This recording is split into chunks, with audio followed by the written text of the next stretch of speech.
Hello everyone, আসসালামু আলাইকুম। আজকে আমি আপনাদের সঙ্গে শেয়ার করতে এলাম ব্রেড মালাই চপ, অর্থাৎ পাউরুটির মালাই চপ। এটা অনেক দামি দামি মিষ্টিকেও হার মানিয়ে দিতে পারে। এটা বানাতে আপনাদের লাগবে স্লাইস ব্রেড।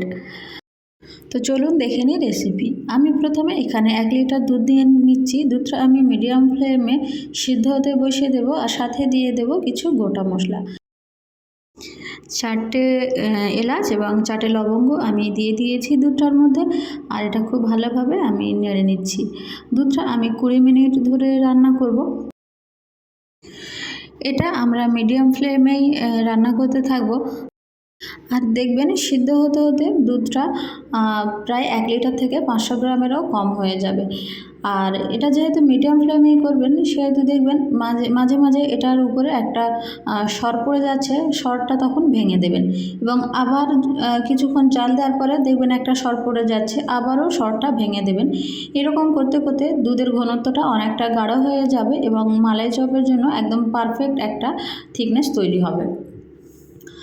আর এর পরিমাণটাও 1 লিটার থেকে 500তে নেমে আসবে। 20 মিনিট পরে আমি এই যে এলাচা লবঙ্গগুলো এটার মধ্যে দিয়েছিলাম, এগুলো আমি তুলে ফেলে দেব। না হলে এটা যখন ব্রেডটার মধ্যে দেবেন, এটা দেখতে খুবই বাজে লাগবে আর অসুবিধা হবে। তাই এগুলো এখন আমি তুলে ফেলে দেবো। এই টাইমটাতে আপনারা এগুলো তুলে ফেলে দেবেন।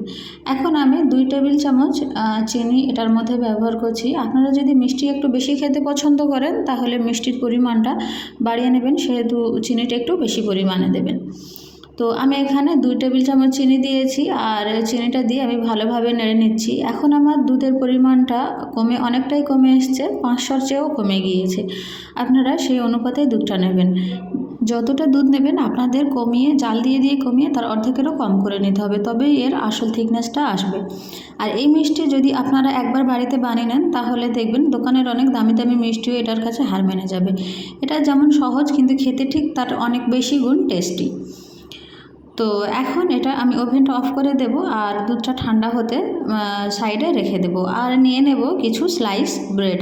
তো স্লাইস রুটি আমি এখানে নিয়ে নিয়েছি, আর এগুলো আমি একটা গ্লাসের সাহায্যে এইভাবে গোল শেপ দিয়ে কেটে নেব। আপনারা চাইলে চারকোনা যদি রাখতে চান, তাহলে একটা ছুরি দিয়ে যে কালো পোর্শনটা আছে সেই দিকটা, ব্রাউন পোর্শনটা আছে সেটা কেটে ফেলে দিতে পারেন। আর এই গোল শেপটা দিয়ে নিলে এটা একটা দেখতে খুব বেশি ভালো লাগে, আর দোকানের মিষ্টি এইরকম একটা ফিল আসে। তো আমি এইরকমভাবে সবগুলোই ওই গ্লাসের সাহায্যে কেটে নেব। আর এই রুটির শেপটা তৈরি করে নিলেই আমাদের হয়ে যাবে এই মিষ্টি তৈরি করার জন্য একদম সব কিছু রেডি। তো এইভাবে কেটে নিয়ে আমরা যে দুধটা তৈরি করে রেখেছিলাম, সেই দুধটা এটার মধ্যে ঢেলে দেবো। এটা আমরা একটা প্লেটের মধ্যে সাজিয়ে নেব, আর সেই দুধটা এখন একটু একটু করে এটার মধ্যে দিয়ে দেব। দিয়ে দিলেই তৈরি হয়ে যাবে আমাদের ব্রেড মালাই চপ। আর এটা খুবই টেস্টফুল একটি রেসিপি। অবশ্যই এটা আপনারা সবাই ট্রাই করে দেখবেন। এটা খুবই ইজি আর খুবই টেস্টফুল। আর কমেন্ট করে জানাবেন কেমন হলো।